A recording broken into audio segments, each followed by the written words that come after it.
Hello everyone, आप सभी का स्वागत है मेरे YouTube channel Hindi Gurukul with Sandeepika.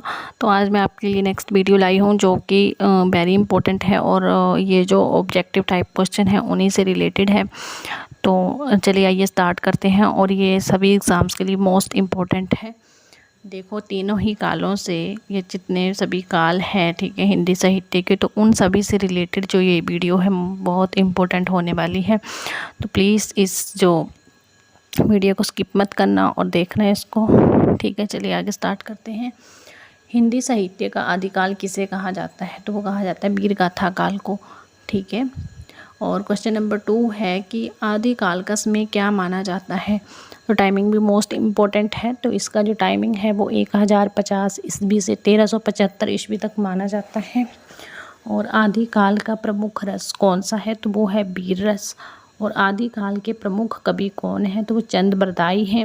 चंद बरदाई की प्रसिद्ध रचना कौन सी है? तो वो पृथ्वीराज रासो है, ठीक है। ये आदिकाल के ही कवि हैं और इनकी जो महत्वपूर्ण रचना है, महत्वपूर्ण कृति है, वो कौन सी है? पृथ्वीराज रासो। और भक्ति काल का समय क्या माना जाता है? 1375 ईस्वी से 1700 ईस्वी तक। ये आपने टाइमिंग भी याद रखनी है, ये भी आपसे पूछ लिया जाएगा एग्ज़ाम्स में, टैट वगैरह में इस तरह के क्वेश्चंस आते ही हैं। भक्ति काल को हिंदी साहित्य का क्या कहा जाता है? तो स्वर्ण युग कहा जाता है, ठीक है। भक्ति काल की प्रमुख शाखाएं कौन सी हैं? तो निर्गुण और सगुण हैं। निर्गुण भक्ति के प्रमुख कवि कौन हैं? तो वो हैं कबीर, रैदास और दादू दयाल, ठीक है। निर्गुण भक्ति के ये कवि हैं। ये जो है वो निर्गुण भक्ति किस तरह की होती है कि ये जो है वो देवी देवताओं पे विश्वास नहीं रखते हैं। ये ओनली जो है वो अपने आत्मा को ही परमात्मा का अंग जो है वो मानते हैं, ठीक है। तो सगुण भक्ति के प्रमुख शाखाएं कौन सी हैं? तो वो राम भक्ति और कृष्ण भक्ति है। राम भक्ति शाखा के प्रमुख कवि कौन हैं? तो ये मोस्ट इम्पोर्टेंट है, तुलसीदास जी हैं, ठीक है। तुलसीदास की प्रसिद्ध रचना कौन सी है? रामचरितमानस। जब आप भक्ति काल पढ़ोगे तो आप जो है वो इन शाखाओं में पढ़ोगे। राम भक्ति शाखा में तुलसीदास जी एक प्रसिद्ध कवि जो है वो हुए हैं। फिर है कृष्ण भक्ति शाखा के प्रमुख कवि कौन हैं? तो कृष्ण भक्त और राम भक्त शाखा जो है ये भक्ति काल में ही आती हैं, दोनों शाखाएं। तो जो कृष्ण भक्ति शाखा के जो मेन कवि हैं, प्रमुख कवि हैं, वो कौन से हैं? वो सूरदास हैं। तो सूरदास की प्रसिद्ध रचना कौन सी है? तो वो है सूरसागर। कबीर की रचनाओं का संग्रह जो है वो किस नाम से प्रसिद्ध है? तो ये है बीजक के नाम से कबीर की रचनाओं का संकलन जो है वो किया गया है, ठीक है। वैसे तो इसकी और भी रचनाएं हैं बट जो मोस्ट इम्पोर्टेंट है वो बीजक ही है। और रीति काल का समय क्या माना गया है? तो ये 1700 ईस्वी से 1900 ईस्वी तक माना गया है। तो मैंने आपको तीनों ही काल की टाइमिंग बता दी और आपने जो है इन क्वेश्चंस को पढ़ना है और इन क्वेश्चंस को याद रखना है, ये मोस्ट इम्पोर्टेंट है। रीति काल के प्रमुख रस कौन सा है? तो वो है श्रृंगार रस, ठीक है, जिसमें जो है वो नायक नायिकाओं के बारे में ही बताया गया है कि वो किस तरह से जो है वो अपने जो प्रिय हैं उससे प्यार करते हैं, उससे अलगाव होता है। तो श्रृंगार रस का इसमें वर्णन किया गया है रीति काल में।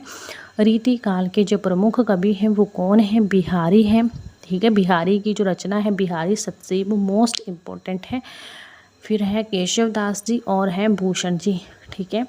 तो ये भी रीति काल जो है वो 3 धाराओं में बंटा हुआ है। 3 जो इसके वो हैं टाइप है वो रीति काल की, तो वो आपने पढ़ना है। तो अगर आपको ये चीज़ जाननी है तो आप कमेंट करके बताएं।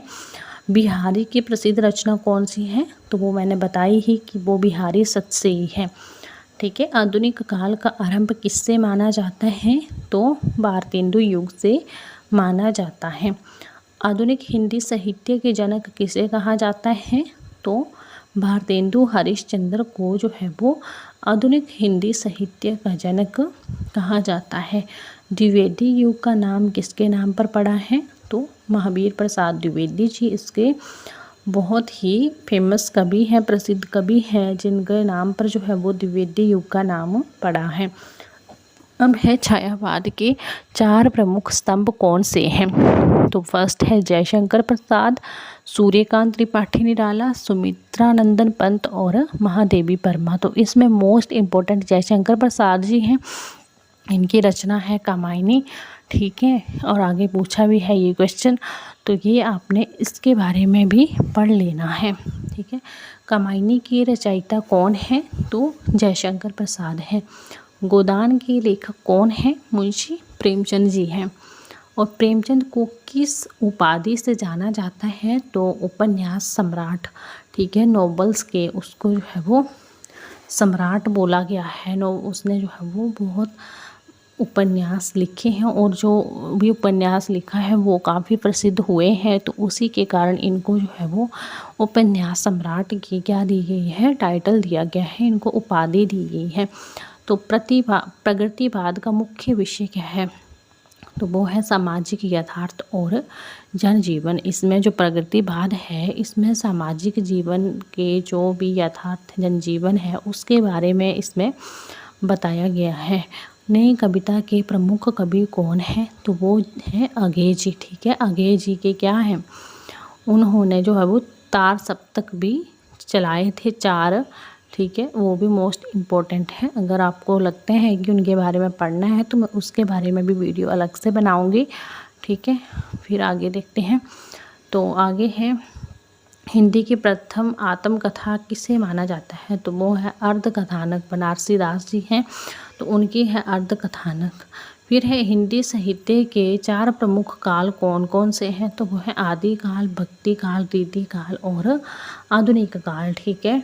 तो ये हमने आज 30 क्वेश्चन देख लिए हैं, और इनके बारे में आपको मैंने बता दिया है कि कौन से काल के कवि कौन किस लिए प्रसिद्ध हैं, ठीक है। तो आप लोगों ने इस वीडियो को लाइक करना है, सब्सक्राइब करना है चैनल को, और इसको वीडियो को आगे से आगे शेयर करना है, ठीक है।